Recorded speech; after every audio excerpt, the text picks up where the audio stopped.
Hey, it's me, Matthew. I am one of the co-hosts of Book Club for Masochists, a reader's advisory podcast, a podcast in which we read all of the types and genres of literature, regardless of our actual interest in them. Every month, we choose a new randomly selected genre, and on the podcast, we discuss our reading choices, appeal factors, and other related topics as friends and library workers. We've covered everything on the podcast, from gardening to erotic romance. Our most recent episode was about alternate and alternative history, or alternative and alternate history, regardless of whichever way you want to say it. And that is out, that came out at the beginning of August. And we also do formats sometimes. And by formats, I mean things like audiobooks, short stories, or in this case, visual novels. And so I decided, hey, we're doing visual novels as a kind of form of narrative text-based storytelling. Why don't I stream them on Twitch and put them on YouTube? Because why not, I guess? I don't know. Not always great at making decisions, it seems. But it's fine. But I'm doing it a lot. If you want to check out the podcast, the episode about visual novels will be out at the beginning of September. You can go to our website, which is bookclub4m.com, where the 4 is the numeral, so the key on your keyboard, or you can just find us in any podcasting app, so Apple Podcasts and so forth. Joining me today is... Oh, that's me. Kira. Kira is my name. This is you're back. This is your second time now joining me as host. It is my second time. I had a lot of fun the first time, so Great. Decided to come back. Awesome. And so we're going to be playing 2 games today. The first of which is called As Long as We're Together. And it's apparently a very short game, and it should only take 5 minutes or so to play. So we'll do that one first, and then we'll get into the other one, which I don't think we'll finish today, but we'll check out anyway. So this is... I can't remember the full name. It's like As Long as We're Together, Magical Girl, Sweet and True or something. Something like that.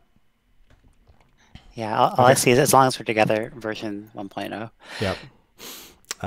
Or for the people watching on the video, As Long as We're Together. But let's get started. Okay. I'll be this one character, and you can be the other one if that works for you. Okay, sounds good. Okay, we're here, just like the letter said. I grip my magical wand tighter, forcing my voice not to shake. Where's Pure? What did you do with her? Pure? Who's that? The newcomer stands atop a nearby telephone pole, staring down at me. Wow, that's so anime. That's so magical girl anime. I can see it, yeah. Something about her voice, her figure feels familiar to me. Pure, you're okay. I think you have me mistaken for someone else. Clearly, she's evil now. My heart says I'm right. This is definitely Pure. But somehow, it isn't her as well. And she's holding a sword in her hand. You're my enemy now, magical girl sweet, and I'll destroy you. Making her proclamation, the girl who isn't quite pure jumps into the air. And jumps down at me, slashing her sword viciously. Ah! I forgot that was me. I just barely managed to dodge out of the way. Pure's gone evil.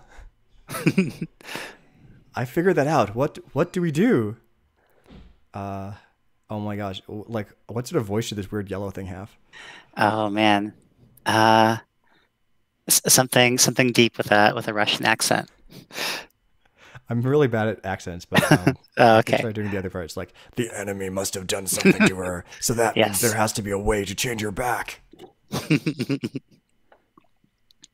Sorry to break up your little chit chat. Now die, sweet. The corruption of Pure dashes forward, each of her attacks a little too wild to strike. I don't want to hurt you. If you don't fight back, you'll never win. I don't want to win. Ha! This time, the sword hits. Pure, you have to remember. I hold my hand out to her. Remember. Once we went to the amusement park together. Okay, there's 3 options, I guess. Pick a card. Which one do you think we should go with? The moon in the middle, the flowers on the right, or the wings on the left? I definitely am drawn to the moon with the hearts on it. I definitely also like the moon, so let's go with the moon. Mm-hmm. Why are we doing this again? Because we're angels of love, that's why.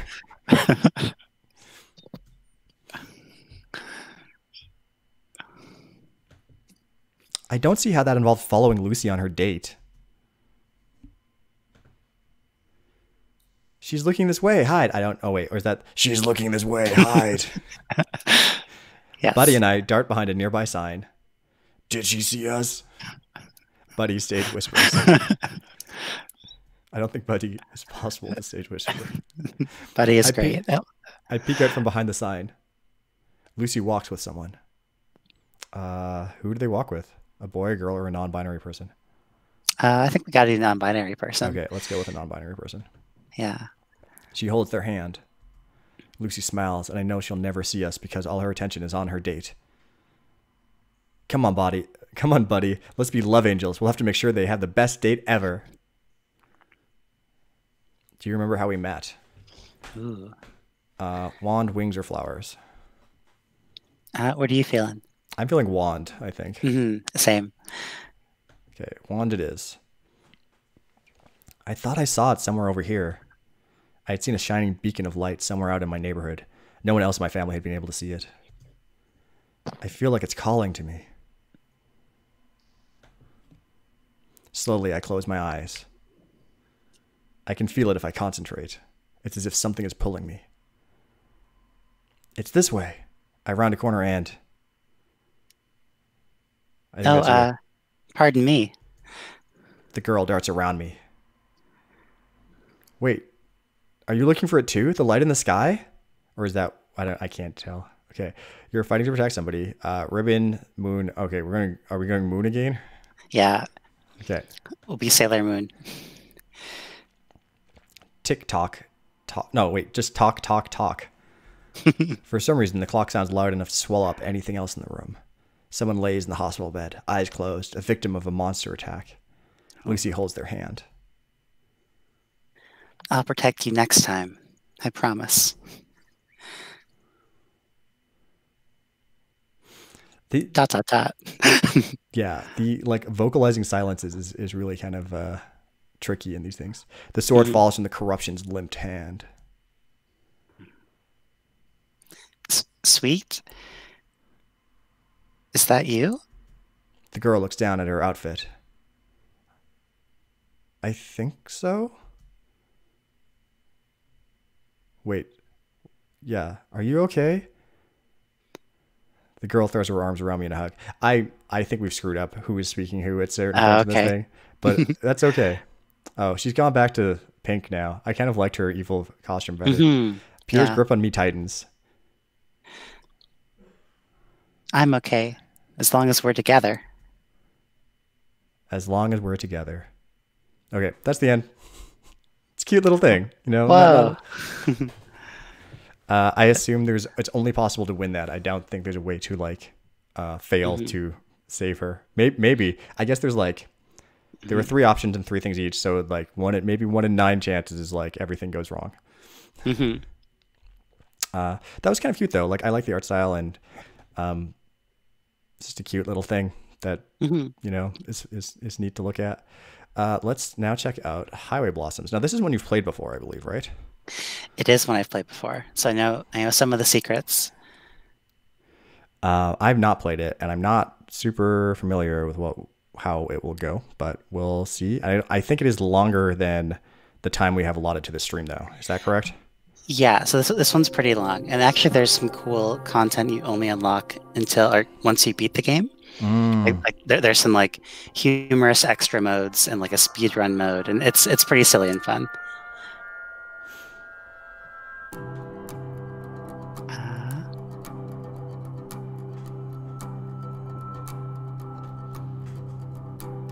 Okay, there we go.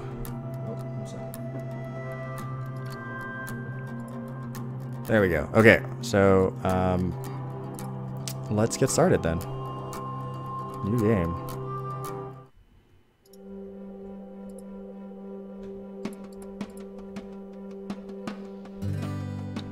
Okay, so I still see As Long As We're Together. Oh, sorry. I forgot to share it with you as well. My mistake. It's just the very intro bit so far. Yeah. Okay, there's a cactus. Hopefully you can see it right now. Yep, I see it. Great. Okay. Cactuses. It was interesting when I lived in Las Vegas. My partner and I, Anna, would go on road trips sometimes, and we drove around a lot of the desert, and we saw a lot of cactuses and stuff. It's a very different landscape than the one I was used to living in. Yeah, it feels like otherworldly. I remember when we came down and went to the Valley of Fire. That was, it felt like being on another planet. It's part of that. So here's my theory about some of this is that because so many science fiction shows were filmed in California, we perceive like Californian deserts to look like other planets because that's what they were used to stand in for in like Star Trek and stuff. Right. Okay. The music ends. The cassette clicks to a stop. I've listened to it so many times. I've even memorized the placement of the static from the song's original broadcast. Okay, here's the major problem with the car we've used for our road trips is that it only has a CD drive. No tape deck, no like auxiliary in. And so we're really kind of stuck with like a not great selection of music. And like when you're like, we'll listen to a lot of radio and then sometimes like there are no radio stations. Okay. I'm worried the deck might eventually eat the tape, but it never happened to him, no matter how many times he played the damn thing, so I'm not too scared. It used to drive me crazy. Every day he played it over and over again. Sure, he would throw on something different after a few loops, but soon enough he'd switch back and the cycle would repeat itself. Sometimes I think he would do it just to mess with me. I would be in the back in bed, smothering a pillow over my head to block out the music. He would just turn it up louder, even during all-nighters. This was so like him. He sounds terrible. Even near the end, when he had to finally settle down, he was still pulling that kind of crap. I'd come home from school sometimes, and the police would be at the door because the entire block had called in a noise complaint. He said it was because he was hard of hearing, but I know he did it just to get a rise out of the old grouches who lived nearby. I think that was his worst fear, ending up just another bitter sack of bones, so he did everything in his power to be the exact opposite, right up until the end. Of course, that meant I would always deal with the fallout. I can't imagine what the neighbors thought, seeing a little girl go door to door, apologizing because some old man decided it would be funny to put plastic flamingos all over their award-winning lawns. I can't help but smile, just a little, even if it does hurt. So this is me, I guess. I take a sip of my coffee. Outside, a heat haze simmers over the never-ending oceans of sand. Have you ever been in an RV? Yeah, I mean, not since, oh man, like before the year 2000. Yeah, it's been a long time. One of my friends used to have one. I don't think I've ever been in one, to be totally honest. So, yeah. So much desert. Even Roswell was just rock, sand, and a few shacks. All alien-themed, of course. There was, what was it? Like, I feel there was like an alien-themed jerky place somewhere between, like, Las Vegas and LA. I can't remember exactly. It's very Alien strange. Jerky? Yeah. I think it might Like have just been edible called... aliens? Okay, like, I don't eat jerky to begin with, so we didn't stop to find out if it was made of aliens or if it was for aliens or what it was. Right. Didn't see any UFOs though. I'm not used to how dry everything is. Even with the AC on high enough to rip off my eyebrows, I'm still all sweaty. That's not how dry heat works. That's kind of strange. Okay. Guess that's what happened when you laze around in snowy Colorado for a decade. In that regard, the desert is a nice change of scenery. I don't exactly hate it. New sights are nice, especially since his health didn't allow him to do a lot of traveling when I was a little girl. I could see myself getting used to this. Well, maybe in another 15 years when I have everything paid off. Ah, damn it, Amber. Snap out of it. You can worry about that later. This isn't your trip, so stop being selfish. I push the eject button. I take the tape out and look it over, probably for the 20th time today. Years worth of brown stains and greasy fingerprints are smudged all over, making it feel grimy to the touch. It still works like a charm, though. There are more cassettes in the glove compartment, a mixture of mine and his. Mostly his. I should just play one of those and get it over with. My hand gravitates towards the latch. It would be okay, right? No. I snatch my hand away from the latch and flip the tape over. Once again, I found myself staring. With a sigh, I stick it back into the deck. I reach towards the play button, taking another look to see if the road is still clear. Like always, I think this is you this time. Oh. Ah. Isn't? Thunk. I slam on the brakes. their shriek piercing my skull. I glance at my rearview mirror, shows a girl cringing next to an ancient-looking car, covering her ears as I screech down the road. Making a U-turn of dubious legality, I pull up in front of her car, killing the motorhome's engine. I hop out and shield my eyes from the blazing New Mexico sun. Only now do I realize how precious the AC really is. It doesn't take more than several steps before the girl comes bouncing up to me with a look of relief.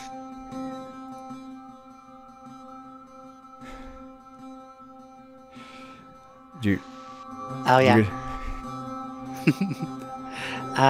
Oh my god, thank you. I was starting to think no one would ever stop. With each word, she gets a little closer, until we're finally within touching distance of each other, her smiling face now filling my entire field of vision. Her bright auburn hair is done into a girlish side tail, glistening beneath specks of sweat. Standing out in the heat has made her round, pale cheeks a sun-kissed red, but she still looks put together, like the desert would sooner melt her than do any real damage to her looks. Doesn't look like she's sunburned to me. No. I almost feel embarrassed to be in front of someone who dresses so cutely, her frilly green top and skirt putting my red t-shirt and khakis to shame. It's all brought together by one thing, though. Her eyes, they're blue, vividly blue, deep and rich, complementing the traces of her misty perfume as she gets closer and closer. Too close. She's getting very close. I scramble back and cough, trying to hide any awkwardness. No problem. What's she doing out here, alone, driving through hell? Is she even alone? I peer off into the plains on the side of the road, half expecting a guy to pop up from his hiding place, now that some idiot has fallen into their trap. That idiot being me, of course. But much to my surprise, no one does. Instead, the girl continues to stare at me, smiling as she patiently waits for my response. I glance behind her, focusing on her car. So, what's the issue? Your car broke down? I think so, yeah. I was driving and I just kind of... Stopped? Yeah. She lowers her head in shame, eyes fixated on her feet, kicking the dust around her. I'm not much of a car buff, but I can take a look at it. Her head pops back up and life returns to her eyes. Oh, wow. Could you? Yeah, can't promise that I can do anything, but I can at least check it out. That'd be great. Alright, first things first then. This thing looks even older than my motorhome. It was probably a nice car once upon a time, but with a dented grille, multiple scratches, and faded murky green color. It's hard to believe such a cute girl was driving it. I slide into the fabric seat and start the ignition. I don't know too much about how this stuff works, just enough to keep the motorhome from giving out, but I can't imagine it's too significant of an issue. Probably just a dead battery or... Ghosts. I'm blaming ghosts. No gas. A single car passes by, cooling us with a refreshing gust of wind sprinkled with dirt and sand. Is something wrong? Is this a joke? Oh no, did I break it? It's just out of gas. What? No way. Dad said I should have filled up before I left. Is she for real? Why is this girl in the middle of nowhere by herself? As if trying to force all the ideas into the center of her brain, the girl grabs her head and whines under her breath. Oh man, I didn't charge my phone either. What am I gonna do? I'd offer her mine, but I've never had a cell phone in my life. Who is my weird character? Seems like you'd have to be pretty absent-minded to forget that, though. She winces once more and turns to me. Hey, this might seem a little weird. Oh no. But could you take me somewhere nearby so I can get some gas? And what do you know? She actually did it. How long did you say you've been stuck out here? I don't know. A few hours, maybe? I've been trying to wave down everyone who drives by, but you were the first to stop. Hold on. Everyone? Yep. This heat must have fried her brain. Does she have any idea how dangerous that is? Well, like, she doesn't have a lot of options. It's true. That's probably not a good idea, you know. She cocks her head to the side and gives me a look of genuine curiosity, like it wasn't obvious or something. Huh? Why? Well, you know. A cute young girl does something. Hold on. Back. A cute young girl alone in the middle of the desert? It's just asking for trouble. But you're a cute young girl, alone in the middle of the desert. What? Nani? Her comeback takes me off guard, and I turn away a little, avoiding eye contact. I don't know if that's a comeback. Yeah, comeback is more negative. What a burn. Oh, you're cute. Oh, no. How... Oh, yeah, your mom is cute. Yeah, but that's different. A smile returns to her face, the same bright one that she showed me when I first pulled over. I'm still avoiding eye contact, but she leans over to the direction I'm looking and continues to smile. So, do you think you can give me a ride? I don't know. Please. It shouldn't take very long. This girl, it's like she didn't even listen to what I said. Still, better than some psycho. Besides, it's not like a small detour will make me late or anything. I guess it's fine. I'm not in too big of a rush anyway. Yay! Before I'm even finished, she's springing off the ground, bouncing to the motorhome. Hey, wait! But it's already far too late, as she's somehow made her way into the motorhome before its owner, even finding the time to give me a small wave from the passenger's seat. I heave a heavy sigh, rubbing my temples as I climb back up into the driver's seat. The key is still dangling in the ignition. I wrench around and the motorhome roars to life, forcing a surprised squeak out of the girl. Eep. By the way, my name is Marina. Thank you so much for helping me out. Amber, don't mention it. Careful not to hit her car, I back the RV up and turn it around, sending us in my original direction.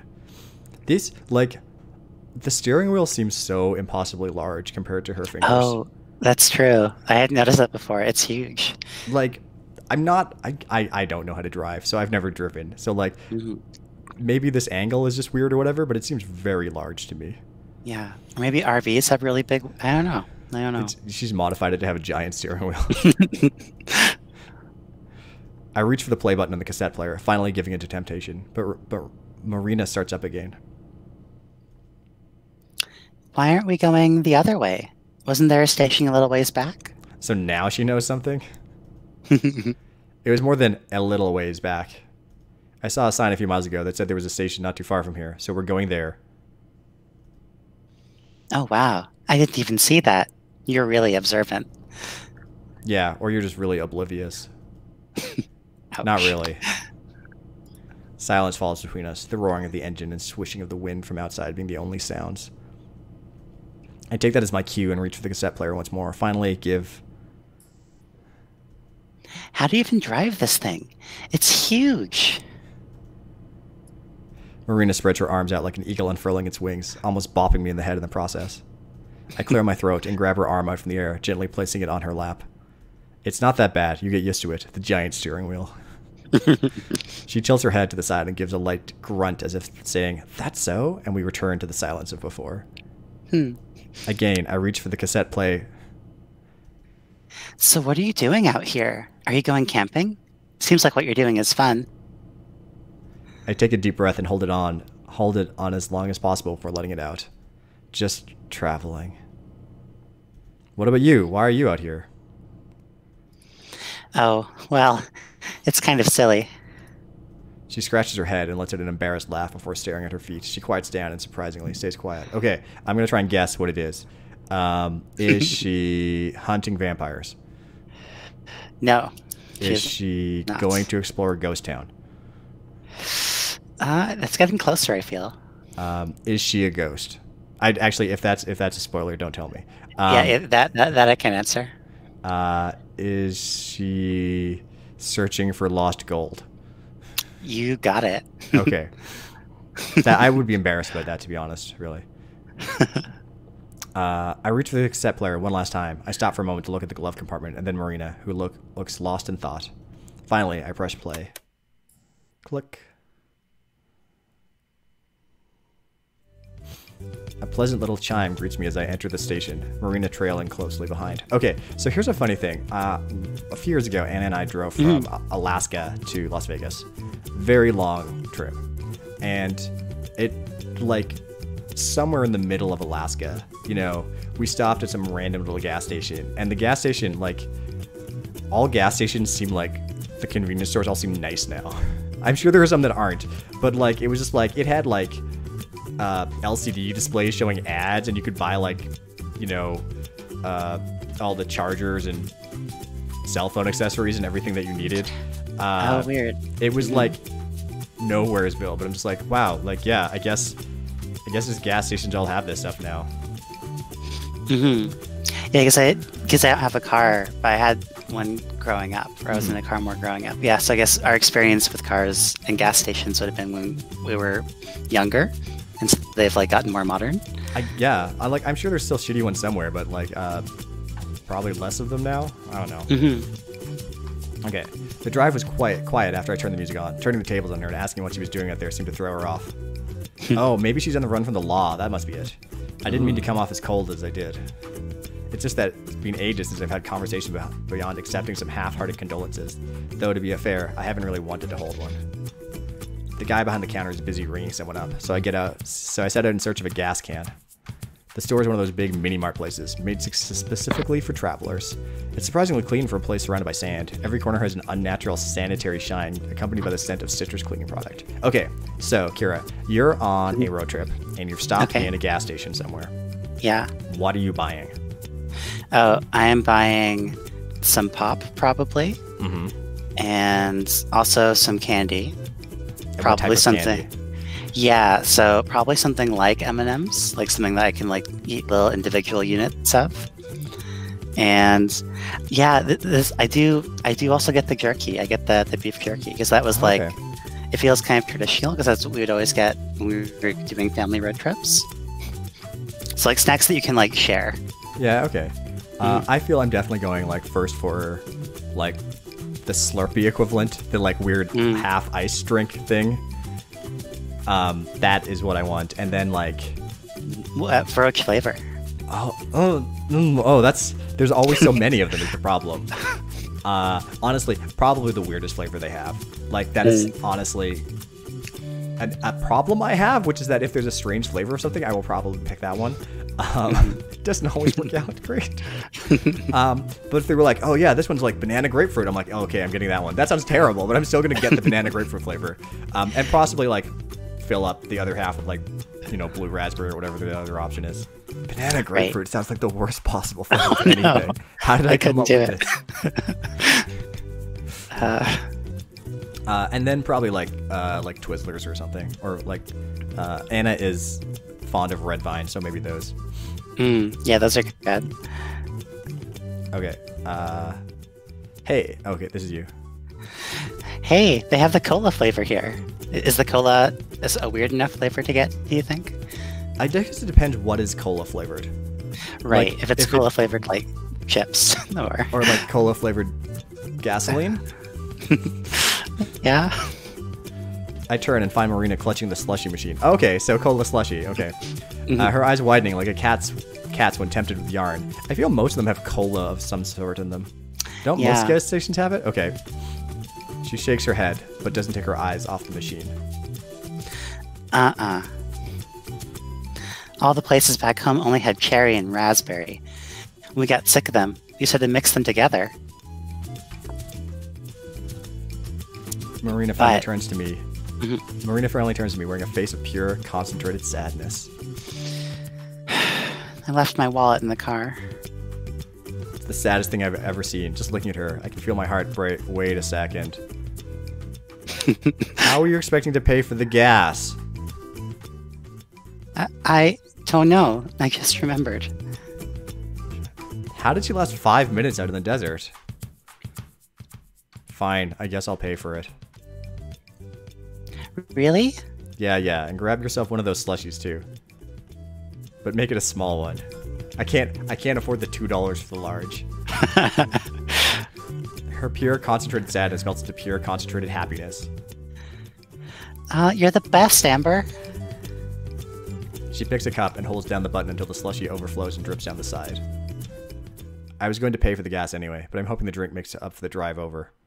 I spot the gas cans, and with Marina happily sipping her drink. Do you sip a Slurpee? I guess I always use straws for them. But you can just drink it out of the container. I guess you could, but that seems mad. It's, you know, everyone does these things differently. So yeah, if she wants to not use a straw, like honestly, I guess maybe she bought into the don't use straws plastic. Oh, that's fair. Thing. She also left her reusable straw in the car. We'll assume. The guy at the register is still ringing up the same girl. Lines of flimsy plastic bags line the counter, filled with a mixture of off-brand junk food and gardening tools. Wait, I'm sorry. The plastic bags have both junk food and gardening tools in the same bags, or do they alternate? I think with this person, they're going to be mixed together. Okay, it's like, oh, this one's got like, a hand trowel and some corn chips. He scans the item as the girl digs through her wallet, her bandana-wrapped head pressing a phone against her shoulder. Aren't you supposed to be the badass mechanic? What good are you if you're not? She swipes at a card and hands to the cashier, more interested in staring at her nails than looking at him. How the hell would I know? Have the squirt check underneath it if you're so curious. On the other end of the line, I can hear the faintest of squabbling. I can't make out anything they're saying. The tone sounds worlds more tolerable than the girl's. Harsh. If it's that old, then I say do it. Cash is cash. It's not like anyone's gonna care. You better not take as long as last time, though. I'll be waiting for you slackers outside. The girl slips her phone back into the crevices of her dangerously unzipped jumpsuit. Dangerously unzipped. Dangerously. What little clothing she has on underneath looks like it's going to burst from the slightest movement. Not my type, especially with that personality, but it's hard for me to do anything other than stare. The attendant reaches out to help with the bags, but the girl snaps them away before he can. She shoots him with a heated glare that burns straight through the man and into the wall behind him. Turning around, I guess she doesn't like using plastic either. Like, they're all very environmentally conscious people. Turning around, the girl looks at us for a second before rolling her eyes, then marches out the door. The bags weighing... Oh no, she took the bags. The bags weighing her down as they nearly scrape the ground. Yeah, definitely not my type. Good luck! Marina and I set the can and nearly empty slushie on the counter. Nearly empty? Oh. You want to be the attendant? Oh, sure. Will that be all? Yeah, sorry for more boring than the other girl. The attendant hacks out a dry cackle and scans the gas can. He flicks his oily ponytail behind his shoulder and then rings up Marina's drink. Been a lot of folk passing through and stocking up the past few days. It's been a good change of pace. I'm guessing that's why you girls are here too. Marina eases in towards the counter, nudging herself tightly between me and a rack, her hands creeping over the slushie. Oh, that's sorry, it. that's me. For what? I'm just heading out to California. If I don't end up driving myself insane first. You mean you don't know? Is it the Pumpkin Chunking Festival, where they throw pumpkins with trebuchets? Because I drove past that. That was in Arizona. Wait, that's a real thing? That is a real thing that I drove past. Very strange. The attendant freezes, forgetting about the scanner in his hand. Blinding red lights beam from it onto my chest. About what? Why, the treasure. Oh wait, they are looking for treasure? Marina's hand stops just shy of grabbing the cup. Treasure? The clerk's chubby face morphs into a grin. You telling me that you girls haven't heard of the treasure and the journal? I have. I frown, embarrassed. Marina looks at the floor again, her cheeks flushing red. I guess she's always just this forward. Well, I heard about it on the news. It's kind of why I drove down here. You drove out into the middle of the desert for treasure? Sorry, but you've lost me. Not just any treasure, Missy. The miner's treasure. He says it like it should clarify what he meant. I stare at him. He stares back. Marina slips the last dregs of her slushie. You honestly don't know? Not a clue. Are you going to change that? Little feisty, ain't ya? Lil Feisty sounds like a rapper name. It does. It's a great name. I think Lil Feisty is definitely a good rapper name. Or something name. Not really, just have stuff to do. Fair enough.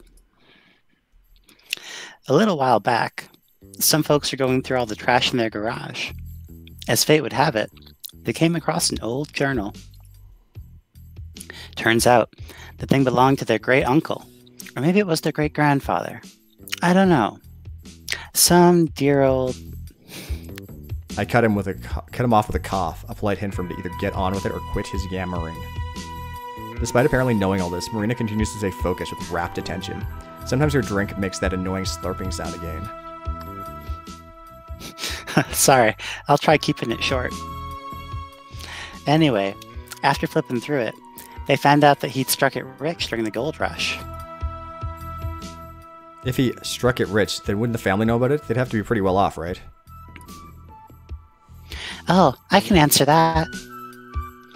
He went back home to Missouri without any gold and told all of his friends that he hid it. By now, the slushy is all gone. Marina tries for one last sip, but all that's sucked through the straw is air. Oh, she did get a straw. She peers down into the cup and blows out a small sigh. No one believed him, though. I raise an eyebrow. If even this girl knows more about it, then I must be more to the loop than I thought. Well, now, looks like little sister here's been doing her research. Mm-hmm. The attendant leans into the counter and smirks. The story goes, he wanted to eventually move his family out west and dig his gold back up along the way, but kicked it before he could. He slides his thumb along his neck and makes a cheesy sound effect to go with it. Marina giggles, but I just keep staring. The folks that found the journal ended up selling it to some hotshot publishing house. Now everyone wants to retrace his steps and find the treasure. Shipments have been selling like hotcakes. Just got ours last week. He points to a rack of identical books sitting by the door. A sign hanging above it reads, "Treasure of the Desert, a miner's journey. Take part in the new gold rush." Yeah, that'll stick in people's heads. And people are really buying into this? Sure are. I've worked here for over 20 years, and never have I seen this many people passing through. Even the Banshee before you was here for some supplies in the journal. Okay, I wish she was an actual Banshee. I guess there's still time. Sure, okay, this is a hoax if I've ever seen one. And where is this supposed treasure? No one knows. It's all scattered around the desert. They say the journal has hints to its whereabouts. Uh-huh. Marina, you said this is why you drove out here? Yep, that's right. But you don't really believe the treasure exists, do you? Sure I do. She pauses to think. At least, I want to. But wouldn't it be super cool if there was treasure? Sure, it would be cool. But there's a good chance there isn't. And even if there were, do you know where to start looking? No, not really. I never got that far. I don't even have a copy of the journal. This Marina's kind of incompetent, isn't she? Pretty helpless, I think. She lowers her head like she knows there's a good chance what I'm saying is true. But I have to try. Her voice is soft and quiet, but there's a faint glow of determination behind it. It makes me feel ashamed for scolding. The idea that she dropped everything for treasure is insane.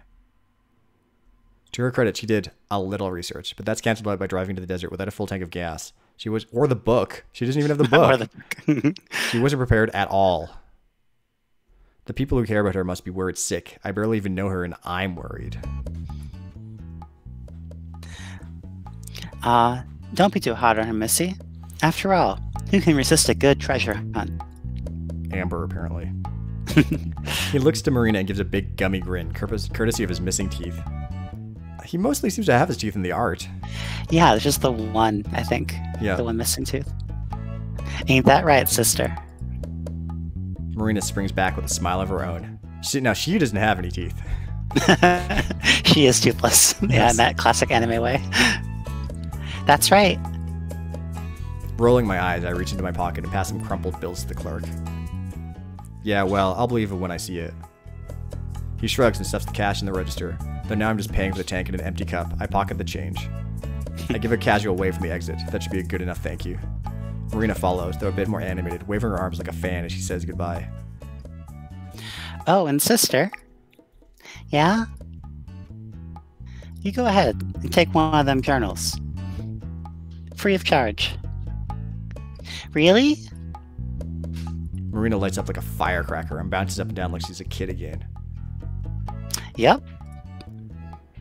Oh, wow. Thanks, mister. How old are these characters supposed to be? We will find out their age later. But Okay. they're like late teens, I think. Okay. In one swift motion, she swipes one of the remaining books off the rack so fast that I swear my eyes are skipping frames. Hey, Amber, look. He gave me one for free. Yeah, I see it. I tune out her chattering and nod as we walk out to the parking lot so we can finally get the fuel. The attendant shouts one last thing, his voice fading behind the glass of the cursed closing door. It's cursed! Alright. The gas station disappears as we leave it. Good luck on your trip. Like the gas pumps are still there, but the station is gone. Yep. We ask someone about it, and they're like, "Oh, that's been closed for 30 years." It's like you're literally pumping gas right now. You're like, "Yep, still works though. It's been closed for 30 years." Desert people are weird.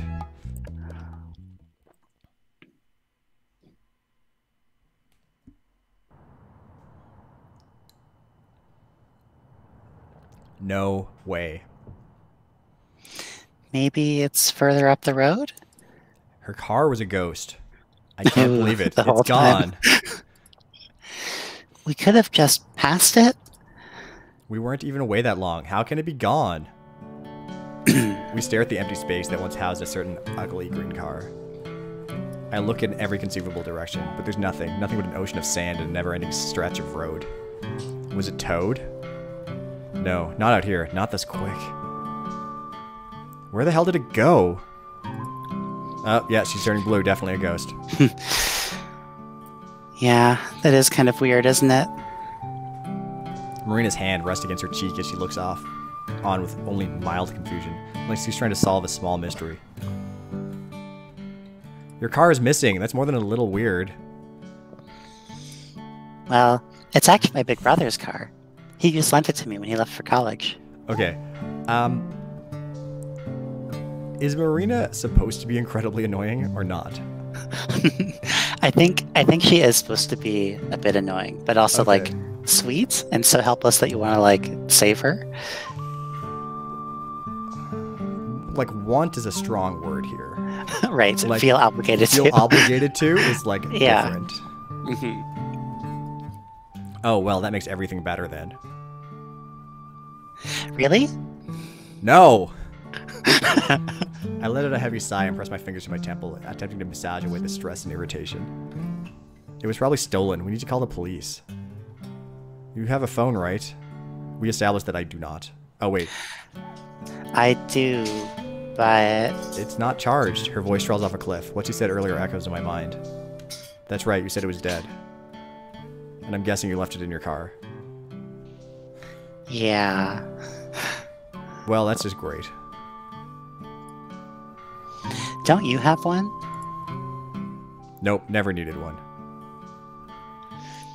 Afraid no one would call you? Do you think Amber has an email address? I don't think she does.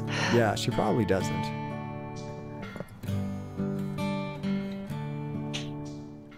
Not quite. I shield my eyes and look up at the dry sky. Its color has shifted to a glowing orange as sunset begins to settle over the distant valley peaks. It's going to get dark pretty soon. Don't worry, Amber. I would call you. That's definitely Amber's biggest issue right now. Yeah, totally.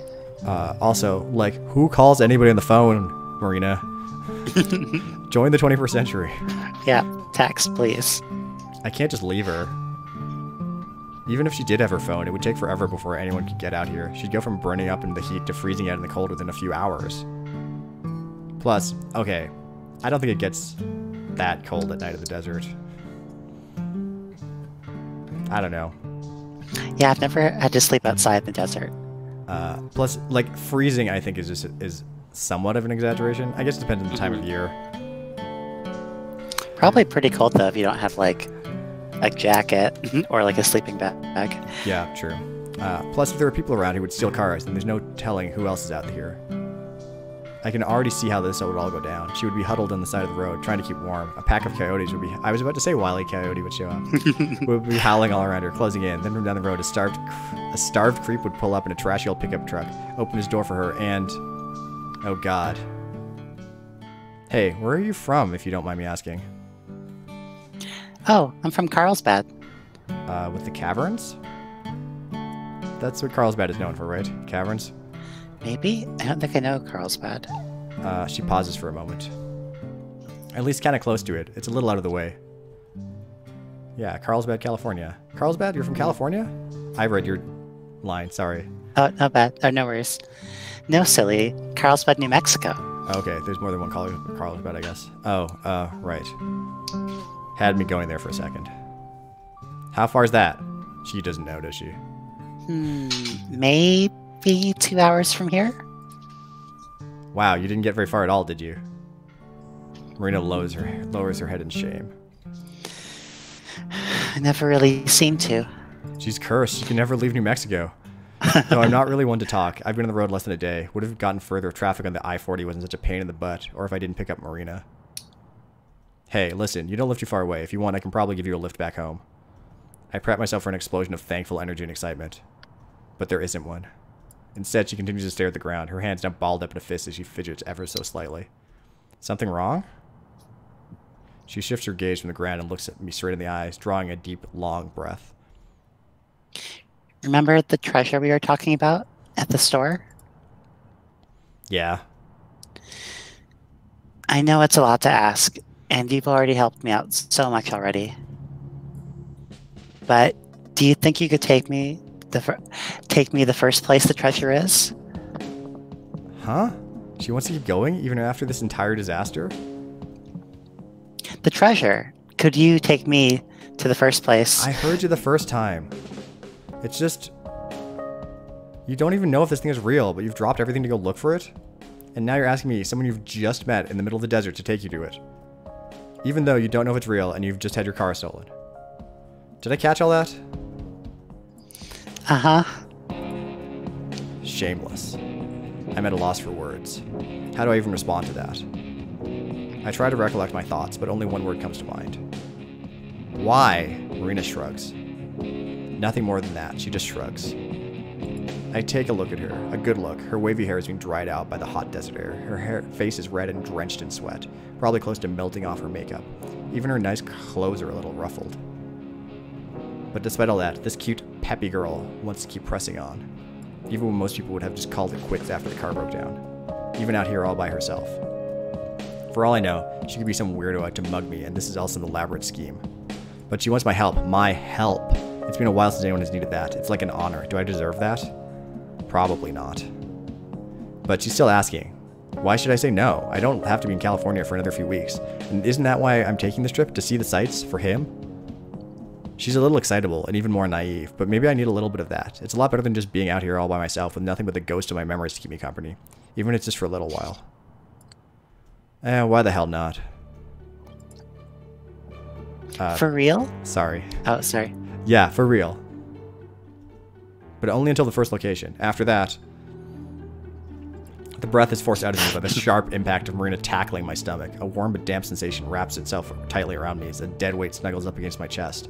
That is a very kind of unsettling description. It is. Like, if you change the word Marina to, like, the alien. Right, the monster.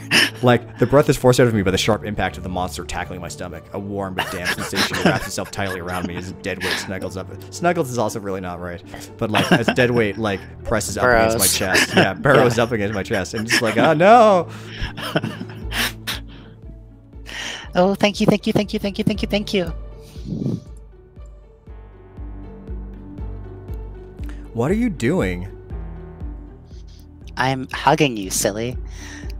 My cheeks grow warmer with each passing second. I try to wiggle my way out, but she stays latched on, her grip getting tighter and tighter. The anaconda stay latched on. Yep. Marina, please, you're all sweaty. That's the issue. Sorry, I'm just super happy. She unlatched herself, letting me clear my throat and recollect myself. Anyway, let's get inside. I'm burning up out here.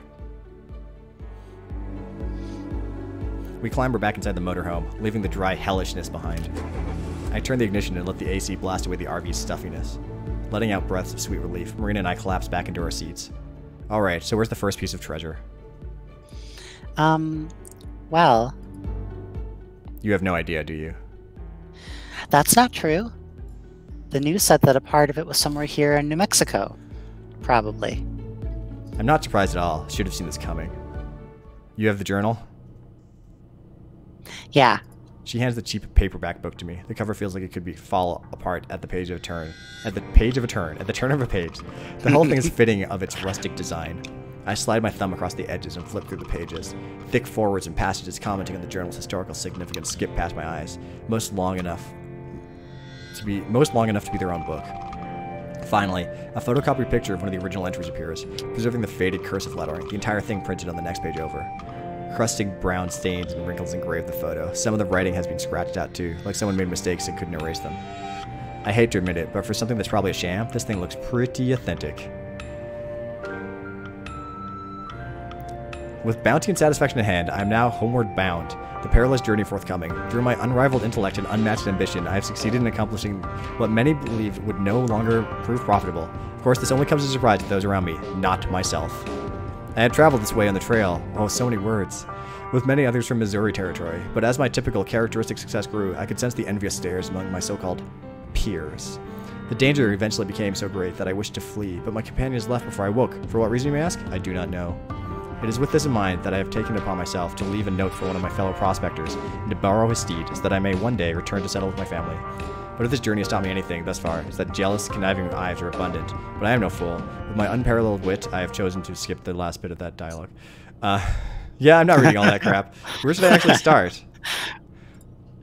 Let's see. If you left California, lived in Missouri, and supposedly hit something in New Mexico, like Marina said, then what we're looking for is likely a ladder entry. Here we are. Alas, I have reached the final point of division in my travels. During my long story, blah, blah, blah, blah, blah, blah. Winged rock. Much disbelief. My friend Lamasi. Monument erected towards the sky. It is a mountain. Blah, yeah, okay. I feel like you're turning into Amber slowly. I might. Yeah, definitely some similarities between us. Yeah, okay. Dangers.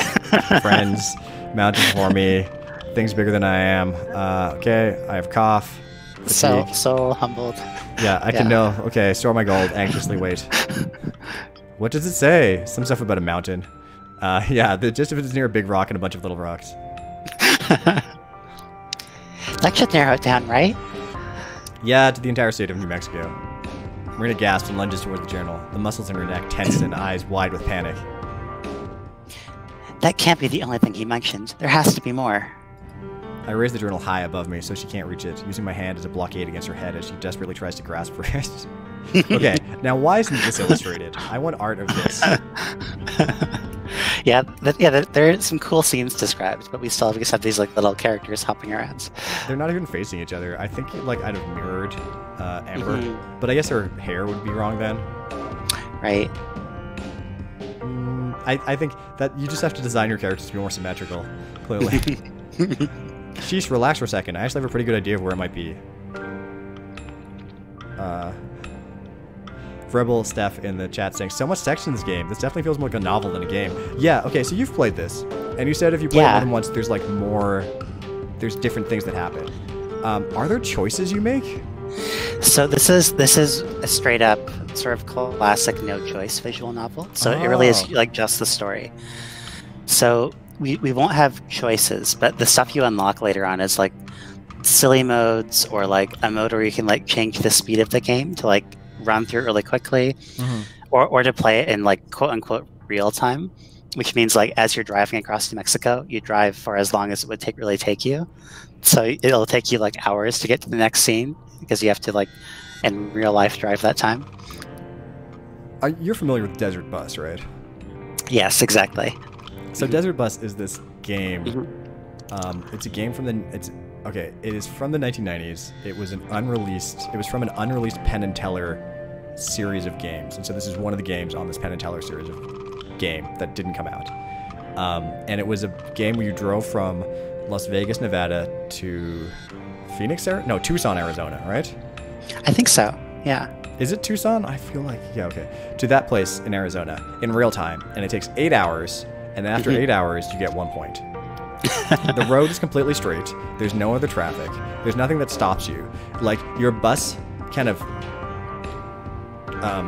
what's the term I'm looking for? Like, goes to the left a bit, I think, or to the right? One of the directions. It sort of veers a bit, yeah. It drifts, so you can't just, like, tape down a button and go. And my friends have done a charity drive for years, playing this video game for days on end, just over and over again. And doing like lots of other stuff online. It's very, if you ever want to look up Desert Bus for Hope, it's a lot of fun thing. Anyway, when we actually drove from Las Vegas to, I guess we just got to Phoenix, so not Tucson, it's much more interesting than the game would have me believe.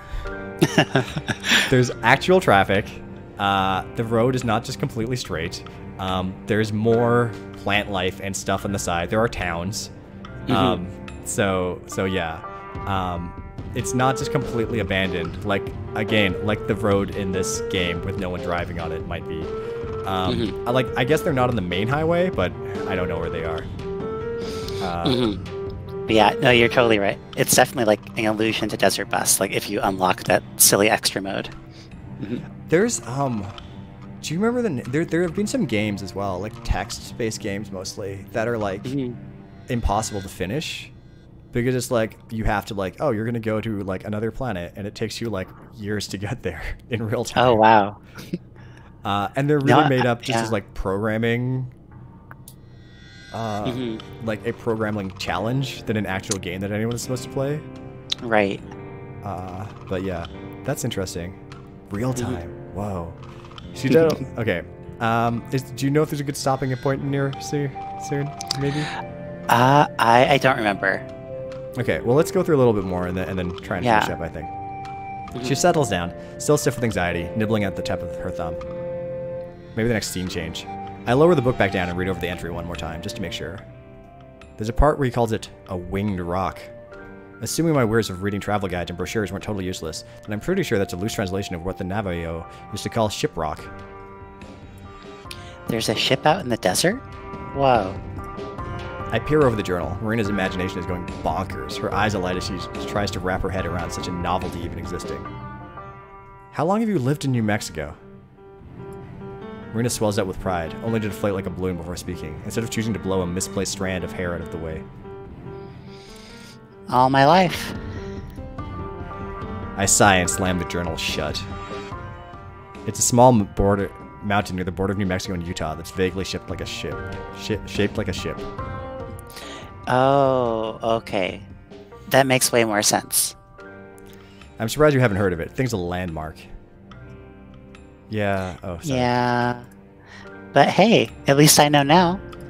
Shrugging, I put away the journal and smirk. Misplaced as it might be, her cheeriness is a good mix-up from the norm. Do you think the treasure might be there? Dunno, but it's worth a shot. We don't have anything else to go on. Sure you don't want me to just take you home? Marina hesitates for a moment, trying to turn into the windshield as if to dodge the question with her eyes. No. I think I want to do this. Alright then. Okay, so that's a pretty cool stopping point. I put the car in drive and look ahead. Okay. So let's save. Yeah, because we definitely go through and like find, like, yeah, there are multiple treasures we have to go out and find. Okay, so this takes quite a long time to play through. I didn't think we'd get through that much, but I didn't realize this was one that didn't have choices in it, I suppose. I like the back here. Big Al's car repair. You break it, we fix it. That's cute. But yeah, this is pretty well done. I'm like, the art style is very kind of generic in my eyes. Yeah, it has that sort of generic anime feel. I guess like I'm saying that, and it's like, it's more just like I am not a fan of that art style is really more of what I'm saying, I think. But the story is like, I like the main character. Steph in the chat saying, I like Amber's voice in this. There's almost a noirish tone with her grumpiness. Yeah. Amber is like a character that I kind of enjoy. But the Marina is a bit obnoxious. Yeah, I think Steph, I'm quoting Steph word for word right now. I see how really it is. agree with that. I want to know about that other character, the one with the who was kind of a jerk in the gas station. Does she come back? Oh, she definitely comes back. She's a Yeah. lot of fun. She like I want to add her to like our adventuring party. Mhm. She seems way more my style of character that I want to interact with in a game. But yeah, but like so this is like I'm intrigued. I want to see kind of what happens next. And but playing on a stream seems like it would take a long time. There's a lot of reading. There is a lot, yeah. But still, cool. So that's it for this stream. Maybe I'll come back and play some of this in the future, but probably not this month. But thank you for joining me, Kira. It's great to have you here and be able to tell me slightly more about how this game works. Game? Is there this visual novel? Is it a game? Visual novel. I feel like it counts as a game. It's As a professional game developer, I can say this is a real game. That like, yeah, we could have debates about what is a game, but I don't Oh, want to do definitely. that right now. So like I said at the beginning, I'll switch back to the one that has it. My podcast is Book Club for Masochists, a reader's advisory podcast. The website is bookclub4m.com. 4 is the numeral. Or you can find us in Apple Podcasts, Stitcher, Google Podcast, all of those places, any podcast place. You can find the podcast and check it out. The one about visual novels will be out at the beginning of September. And the most recent episode was about alternative and alternate history fiction, if you want to check those out. Thanks for joining us, and have a great evening. Or day, or morning. Have a great period of time in the future. Great time. Have a great next few hours. Bye.